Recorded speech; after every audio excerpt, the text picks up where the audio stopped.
And here it is, Kuwait, the place you've been hearing about. The place that's growing so fast that by the time you see these pictures, the skyline will have changed again.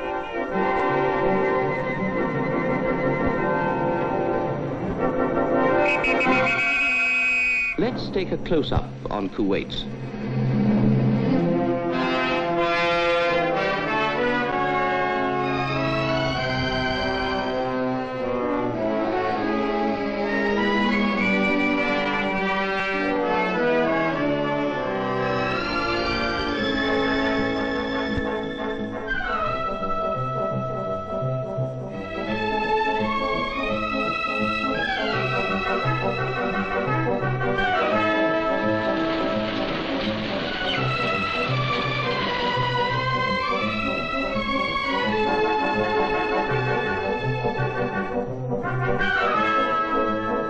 First of all, let's see where we are. Picture yourself high above the Middle East, that sprawling area that stretches from the Mediterranean to the Indian Ocean.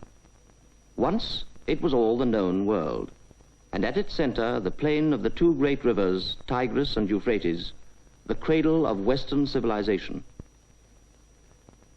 Just to the south lies the Bay of Kuwait, and around it, etched out of the great Arabian desert, is the state of Kuwait, a country the size of Wales with the population of Southampton, a country with only one city, a few townships, no railways, and 6,000 square miles of desert.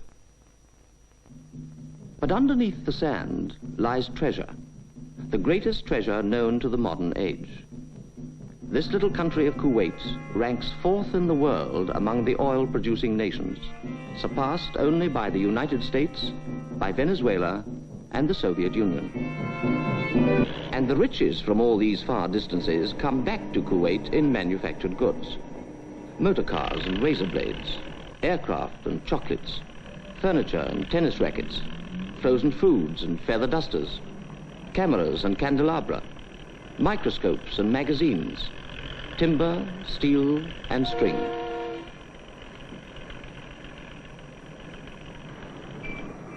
In these streets, you will find the Arab shrewdness of bazaar and marketplace. But you will find also the telephone and the cable, bringing in business information from the whole industrial world. بخصوص البرنجات اللي وفيتوا عليهم فيشر ب 209 موجود عندنا منهم 22 سعر 17 ربيع. الرعي شو CIA توفي بيها اللي بدك اياه ايش بدك اياه؟ كيف كذا؟ معاملة بدنا نقيل اذا كان بالاسعار هذه CIA. نعم. But I think the American article is much better than what you maintain. Oh no, we produce the best there is in the field. Who said what proof you have got? It is the best. Well, we've marketed it in Saudi Arabia and in Bahrain, everywhere. Good. We will buy it here in Kuwait also, but I think it's not so good. Well, no. Because we always in Kuwait like good articles from England or from Germany, any country in the world. Only the best is good enough. And the merchants here can display to their critical customers nearly all that money can buy.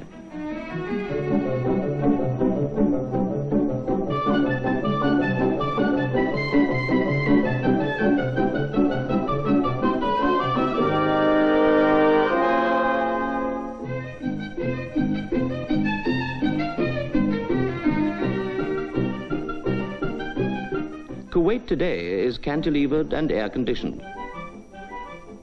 Its meeting place, the soda fountain. Its symbol of prestige, the high-powered automobile.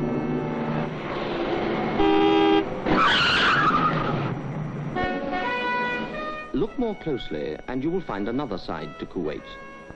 For this is a sovereign state, ruled over by the seventh of his family's line, His Highness Sheikh Abdullah Al-Salim Al-Sabah, who governs his fast-developing country with an inherited understanding of his peoples, inherited from civilizations that were old when Greece and Rome were young. The ruler and his Council of State have made their country modern, but their way of government is Arab, based on the traditions of the family and on the Muslim faith. With these go a responsibility for the people's happiness, their welfare, and their health. Kuwaitis can take their medicine in any of 21 state clinics, part of a free medical service, with hospitals and equipment that rival any in the world.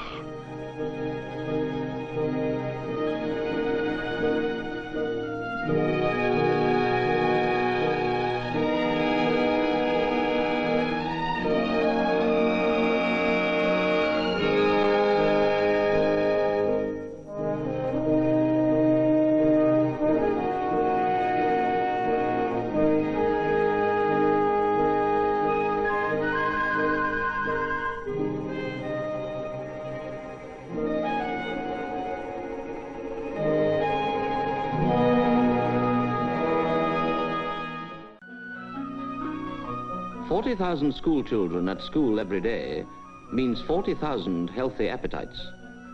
And even after the squarest meal, there's always little Oliver Twist who asks for more.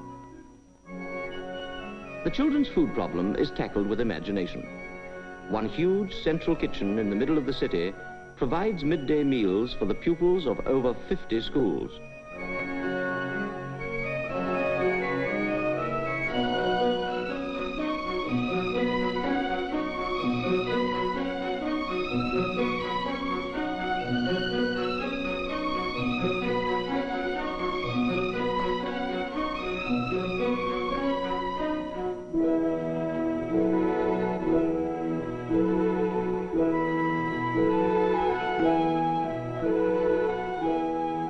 These children are sleeping the easy sleep of the fortunate.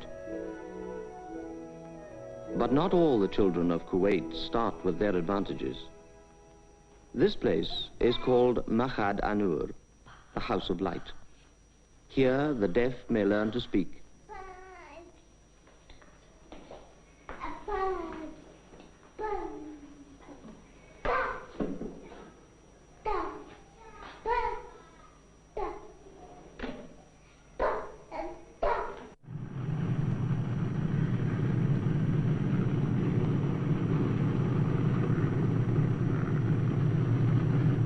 In the years since the first oil drillings, Kuwait has welcomed people of many nationalities to help her development. The necessary qualification is skill, engineering, scientific, or administrative. The skills that have enabled this small country to make her wealth productive.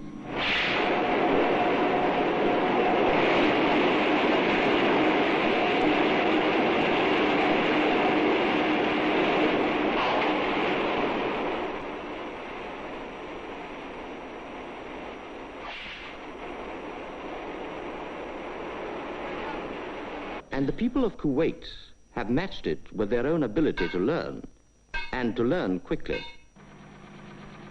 Pupils in Kuwaiti schools and technical colleges, and pupils far away in the centers of learning of Europe, America, and the Arab world, a whole generation of Kuwaitis are learning their way about a completely new field of knowledge, a world of circuits, systems, frequencies, reactors, bloodstreams, power curves, wingtip vortices, the things we all of us have to learn today.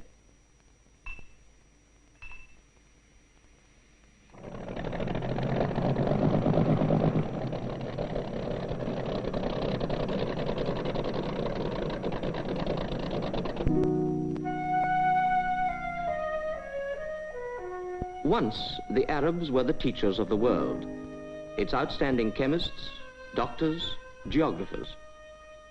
Here, in the quiet of libraries, and in the cut and thrust of argument, the same urgent spirit of inquiry is born again. Today, the city gates no longer open on the desert. For eager young Kuwait, tomorrow is high adventure. But for many years yet, the material springboard of that adventure will be oil. Today, much of the energy and resources of Kuwait is needed to keep the oil industry constantly supplied with the technical facilities, the equipment, and the manpower it needs.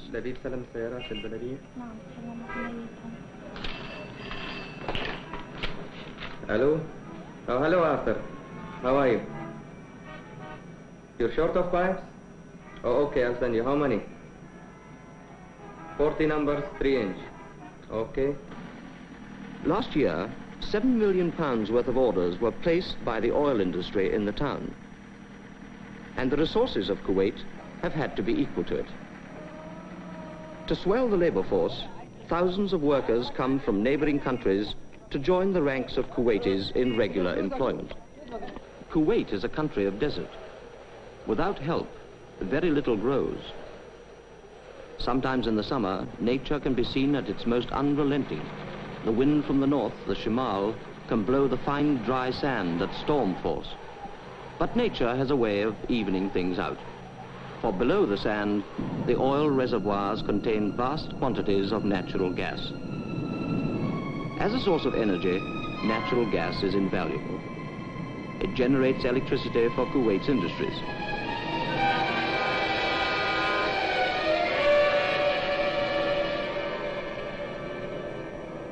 It distills millions of gallons of seawater daily to supply this arid country's greatest need, fresh water. Fresh water has also been discovered underground. And now, even the nomadic Bedou tribesmen in their isolated tents are supplied with fresh water by tanker lorry.